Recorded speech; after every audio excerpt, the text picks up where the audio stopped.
नमस्कार। महान स्वतंत्रता संग्राम सेनानी, राष्ट्रीय स्वयंसेवक संघ के समर्पित कार्यकर्ता, शैल चित्रकला के पितामह, इतिहास में व्याप्त आर्य अनार्य समस्या सहित अनेक विसंगतियों के निवारणकर्ता, भीमबेटका सरस्वती नदी प्रवाह मार्ग सहित विश्व भर में 4000 से अधिक पुरातात्विक महत्व की साइट्स के खोजकर्ता श्रीमान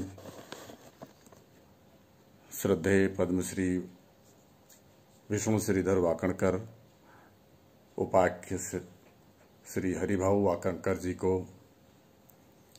उनकी 101वीं जयंती के अवसर पर मैं श्रद्धासुमन अर्पित करता हूं और सत सत नमन करता हूं।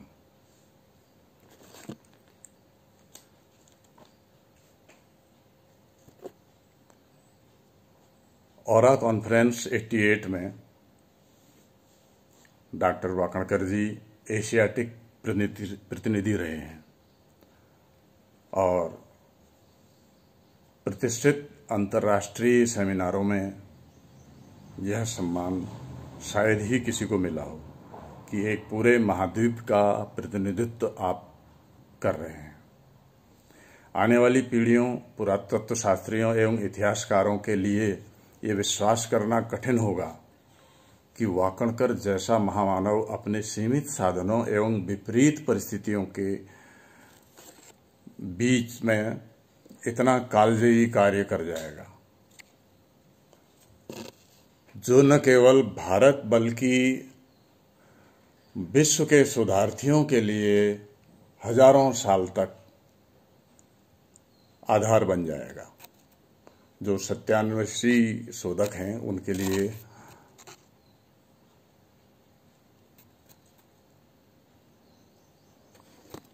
वरदान बन जाएगा। श्रद्धेय वाकणकर जी पहले व्यक्ति हैं जिन्होंने हमारे पौराणिक इतिहास को प्रामाणिक वैज्ञानिक आधार देकर मिथक या माइथोलॉजी से बाहर निकाला है।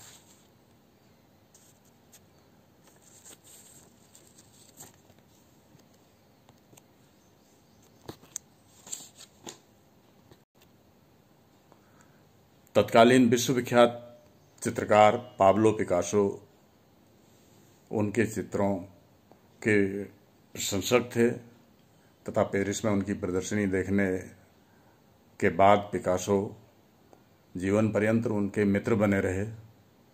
सन 73 में पिकासो के निधन पर वाकणकर जी ने आर्ते जोवेन नामक एक कला पत्रिका निकालकर उनको सच्ची श्रद्धांजलि अर्पित की थी और संभवतः पिकासो के भारत में वो एकमात्र मित्र थे। यह पिकासो वाली चर्चा मैं इसलिए कर रहा हूं कि भारत का जो कला संसार था अपसंस्कृति से ग्रस्त हो गया था, यानी कि जिसको आजादी के बाद जिसको हम मान्य कला समझ रहे थे उसमें अधिकांश अपसंस्कृति का प्रवेश हो चुका था। गुटबाजी, राजनीति, अकादमियों का जंजाल और इस जंजाल में फंसी कला को मुक्त कर जनमानस को संस्कारित करने का कार्य संस्कार भारती ने किया है, जिसकी स्थापना पूज्य बाबा पद्मश्री श्री योगेंद्र जी ने की थी और योगेंद्र जी और वाकणकर की जोड़ी प्रसिद्ध थी और बहुत बड़े बड़े बौद्धिक कार्य इन दोनों हस्तियों ने साथ साथ किए। और आज योगेंद्र जी इस उम्र में भी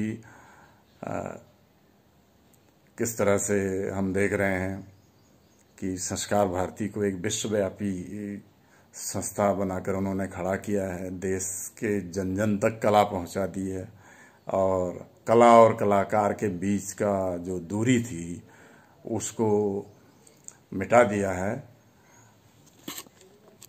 यह श्रेय पूर्णतः संस्कार भारती को ही जाता है। पूज्य वाकणकर जी से मेरा श्रद्धेय योगेंद्र जी की वजह से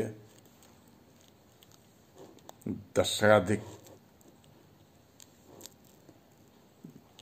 समय तक किसी न किसी प्रकार का सानिध्य रहा, अतः मैं यहाँ पर कुछ बातें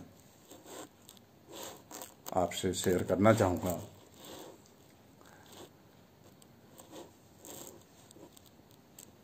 सरस्वती प्रवाह मार्ग की खोज के यात्रा के उपरांत वाकणकर जी एक बार पैरालिसिस से ग्रस्त हो गए थे और पैरालिसिस से ठीक होने के तुरंत बाद सन 88 फरवरी माह में उत्तराखंड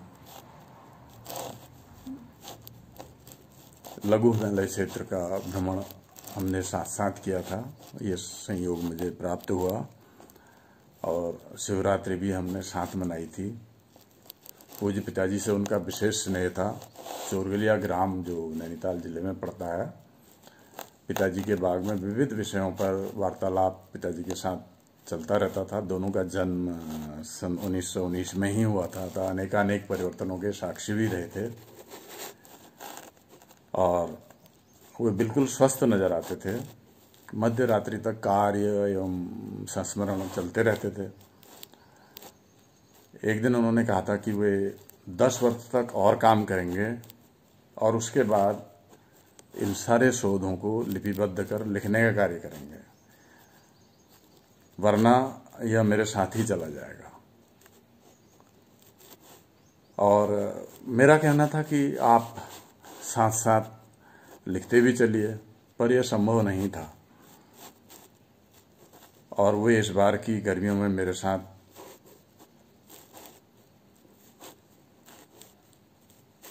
नैनीताल रहना चाहते थे और उन्होंने